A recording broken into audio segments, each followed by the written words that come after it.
Hi, George. There's something I want to talk to you about. Huh? Oh, what do you want, Cassandra? I'm kind of busy right now. I'm still working overtime. Oh, overtime, huh? Was making out with a woman at a love hotel part of your job again? What? You just left the hotel with a woman right now, right? What are you talking about? I'm still at the office. Okay then. Turn around right now. Uh,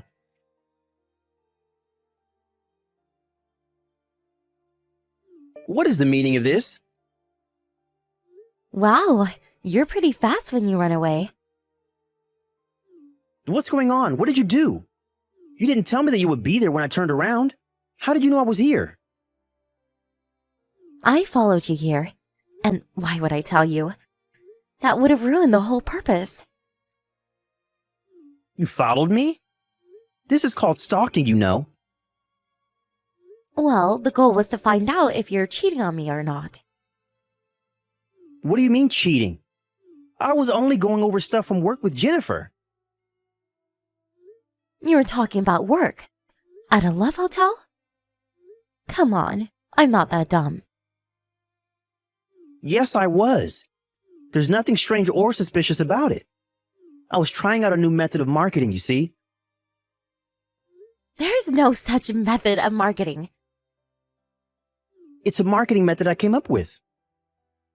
Huh? You know how I'm going to inherit my father's company, right?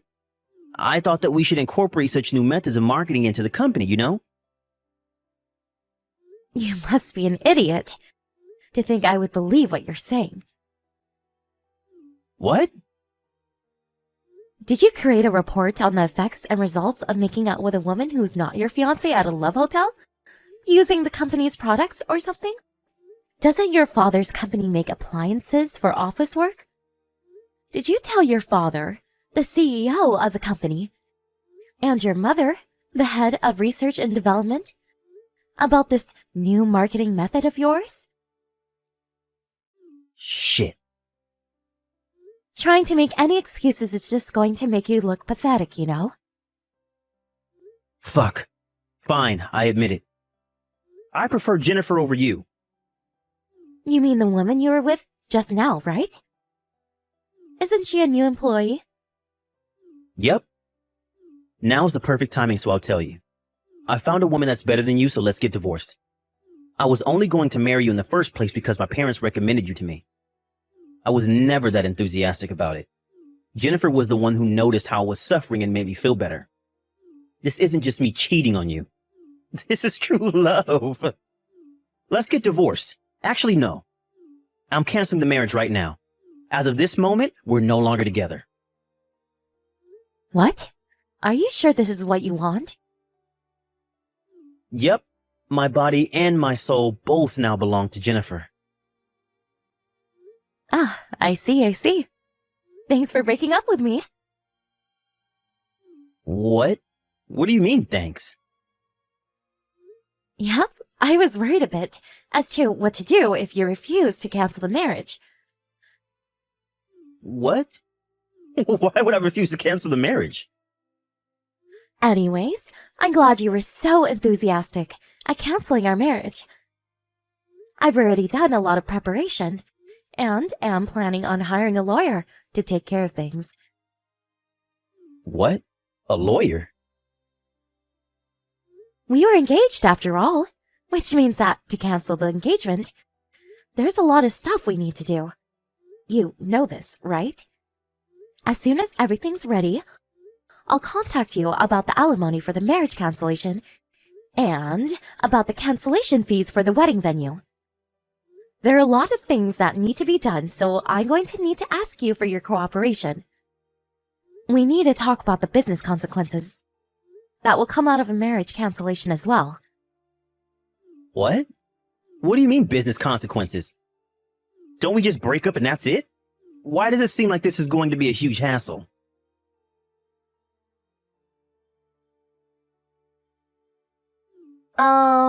You're Cassandra Phillips, right? This is Jennifer Norris, George's new girlfriend. I wanted to talk to you, so I got your phone number from George. Oh, the fact that you contacted me directly must mean that either you're quite thick-skinned or quite fearless. Or maybe both. Yeah. I don't want to hear the howls of the dog who lost. So I'll ignore your remarks and continue with what I have to say, old lady. What is it? I heard that you and George are going to break up since you found out about a relationship. So I decided to apologize to you for stealing your boyfriend. It was less than 1 month before you two got married, right? I'm so evil. Yes, we are going to break up. I'm going to be asking an alimony from you too, by the way. What? What do you mean an alimony? Is this too the barks of the dog who lost? Didn't I just apologize to you for stealing your boyfriend? I apologize, so that's the end of this conversation. You already agreed to breaking up with George, so everything's been solved and we can all happily go our own ways. Yes, I hired a lawyer to take care of things, specifically to make sure that we can all go happily on our own ways once the marriage cancellation has been made officially. Huh? You hired a lawyer? Why did you go out of your way to do such a thing? Oh, I understand. You're trying to make this a big deal just so you can bother me and George, right? You're such a jealous woman. Even I feel a bit embarrassed. Jennifer, me and George weren't just boyfriend and girlfriend, but we were also engaged to each other. So what if you're engaged to each other? Can you not act all arrogant just because you were a little bit more than a girlfriend to him? It's not as if you were married to him at the time. And besides, love is free. Marriage cancellation is enough reason to ask for an alimony. What? Also, I've already talked to your parents about this situation. What? My parents? Please don't do anything rash until my lawyer contacts you. Huh? I'm afraid you won't be able to keep your current job. I suggest you prepare yourself emotionally, starting from now. Is it the case that this is going to be a much bigger hassle than I thought it was going to be?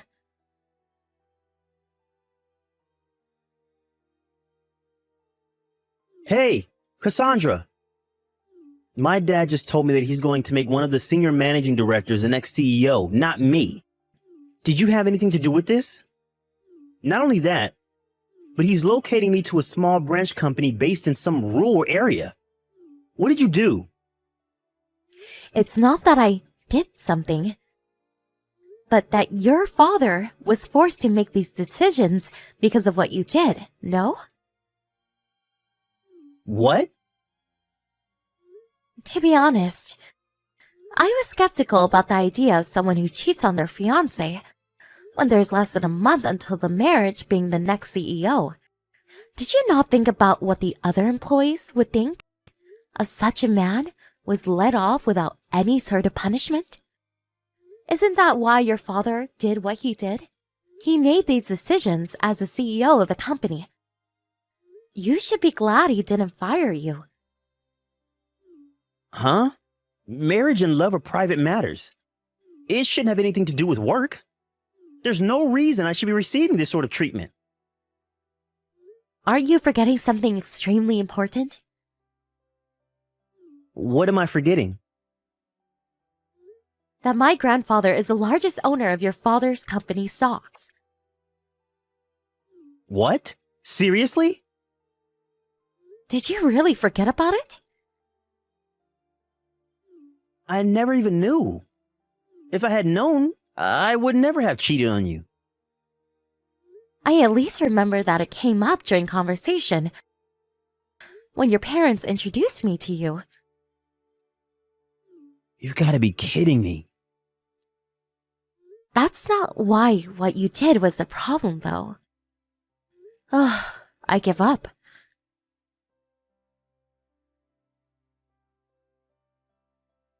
Cassandra, is it true that your grandfather is the largest owner of stocks at our company? Yes, it's true. So it is also true that George is not going to be the next CEO anymore because he angered your grandfather? While it's true that my grandfather is furious at George for betraying me, it's more that he didn't think that someone who would cheat on his fiancée a month before the wedding was fit to be the next CEO of the company. He asked for George's father's advice, the CEO of the company, as to what he thought. As the largest stockholder of the company, and not as my grandfather. Apparently, the CEO had the exact same opinion. That's when it was decided that he would no longer be the next CEO. Seriously? And to think that I was going to be the wife of a CEO. Damn it! That means that there was no point in me stealing him from you. I knew it. So that's what you were really after, huh? Yes, and that's what you're after too, right? That's the only reason why you would immediately think of asking me for an alimony as soon as you found out the marriage was going to be canceled. I'm only exercising my legal rights as a person who was cheated on by their fiancé.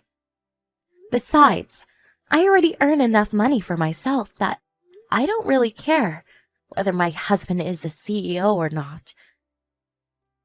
What? I'm not going to tell you about my job, because I don't want you two doing anything that might harm my business. But I'll just tell you that I'm not interested in any money from my husband. If that's the case, you don't need to ask me for any alimony, right? You already have all the money you need, probably. Why not just be kind and not ask me for any alimony? I already told you beforehand. I'm only exercising my legal rights as someone who was cheated on by their fiancé. Doesn't matter whether I have the money or not. But everyone at the office is giving me these cold looks. And I feel as if I'm kind of forced to quit my job at this company. If you take money from me, then I don't know if I'll be able to get by. So can you just, please? Don't you think you're messing around a bit too much? An alimony is an expression of sorry in the form of money. You can't just refuse to pay or demand a decrease in the amount without any proper reason. It's just out of the question. But it's true that I don't have any money. Bothering me about it is not going to solve anything. I'm only answering your text to answer any questions you might have. But having to deal with someone who doesn't know anything is quite tiresome. Please talk to my lawyer from now on. Fine, let me some money then. Then I'll pay your alimony. Are you telling me that you're going to borrow money from the person you're supposed to pay an alimony to and use that very same money to pay the alimony? Huh? Wait, what? It seems that you're so disoriented that you can't even think straight anymore. What? That's not what I meant. Wait! I think it would be better if you talked to my lawyer. Not me. Goodbye then. Hold on! I thought that I would become a celebrity after I became the wife of a CEO, which is why I used up all of my savings. I seriously don't even have any more money. Cassandra, please, do something about it.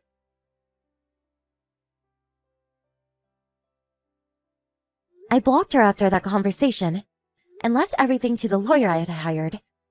I asked the two of them to pay an alimony up front and also made George pay the cancellation fees for the wedding. With that, I put an end to this whole marriage cancellation business. Apparently, the two cheaters were forced to take on debt because of this, and then two of them moved to a tiny broken-down apartment that was basically a ruin to save money. But their love, either it was never there or it went cold. As soon as they see each other's faces, they immediately start insulting each other. The psychological effects of constantly living in an irritated environment is taking effects on the multiple part-time jobs they're taking as well, it seems. They keep on making mistakes, and the two of them were eventually fired. They no longer had no means to make a living anymore in their hometown, and left for someplace else. What happened to them after that? I don't know.